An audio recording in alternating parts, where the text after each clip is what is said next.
ಮಹಿಳಾ ಡಾಕ್ಟರ್ಗೆ ಲೈಂಗಿಕ ಕಿರುಕುಳ ಕೊಟ್ಟ ಆರೋಪದ ಮೇರೆಗೆ ಆರೋಪಿಯನ್ನ ಬಂಧಿಸೋದಕ್ಕೆ ಪೊಲೀಸರು ತೆರಳಿದ್ದೇ ರೋಚಕವಾಗಿದೆ.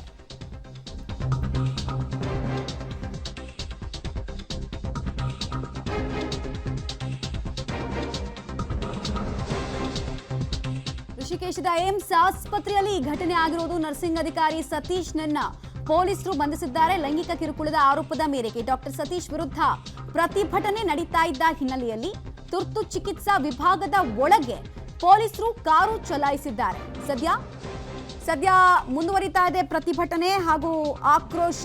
ಲೇಡಿ ಡಾಕ್ಟರ್ಗೆ ಲೈಂಗಿಕ ಕಿರುಕುಳ ಕೊಟ್ಟ ಆರೋಪಕ್ಕೆ ಸಂಬಂಧಪಟ್ಟಂತೆ ಆಗಿರುವಂತಹ ವಿಚಾರ ಉತ್ತರಾಖಂಡ್ನಲ್ಲಿ ಆಗಿರೋದು. ಈಗ ಸಿಗ್ತಾ ಇರುವಂತಹ ಮಾಹಿತಿ ಪ್ರಕಾರ ದೃಶ್ಯಾವಳಿಗಳನ್ನು ಕೂಡ ನೀವು ಗಮನಿಸ್ತಾ ಇದ್ದೀರಾ. ಒಂದ್ ಕಡೆ ಪ್ರತಿಭಟನೆ, ಇನ್ನೊಂದು ಕಡೆಗೆ ತುರ್ತು ಚಿಕಿತ್ಸಾ ವಿಭಾಗದ ಆವರಣಕ್ಕೆ ಕಾರನ್ನ ನುಗ್ಗಿಸಿ ಎಳ್ಕೊಂಡು ಆರೋಪಿಯನ್ನ ಹೋಗೋದಕ್ಕೆ ಬಂದಿರುವಂತಹ ದೃಶ್ಯ ಬಹಳ ವೈರಲ್ ಆಗ್ತಾ ಇದೆ.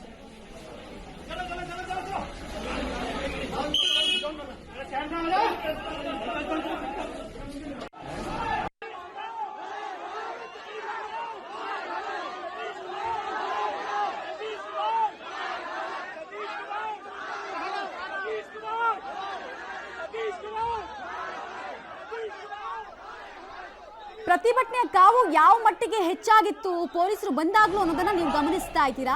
ಸೊ ಪ್ರತಿಭಟನೆಯ ಕಾವು ಜೋರಾಗ್ತಾ ಇದ್ದ ಹಾಗೆ ಆಸ್ಪತ್ರೆ ಒಳಗೇನೆ ನುಗ್ಗಿಸಿದ್ದಾರೆ ಪೊಲೀಸರು. ಬಿಕಾಸ್ ಅಲ್ಲಿ ಇನ್ನೊಂದು ಜಾಗದಿಂದ ಪೊಲೀಸರು ಆಸ್ಪತ್ರೆ ಒಳಗೆ ತಲುಪೋದಕ್ಕೆ ಆಗ್ತಿರ್ಲಿಲ್ಲ ಅನ್ನೋದು ಪ್ರಾಥಮಿಕ ಮಾಹಿತಿ. ಹೀಗಾಗಿ ವಿಧಿ ಇಲ್ಲದೆ ಈ ರೀತಿ ಒಳಗೆ ನುಗ್ಗಿಸ್ಬೇಕಾಯ್ತು ಕಾರಣ ಅಂತ ಅವ್ರು ಹೇಳ್ತಾ ಇದ್ದಾರೆ.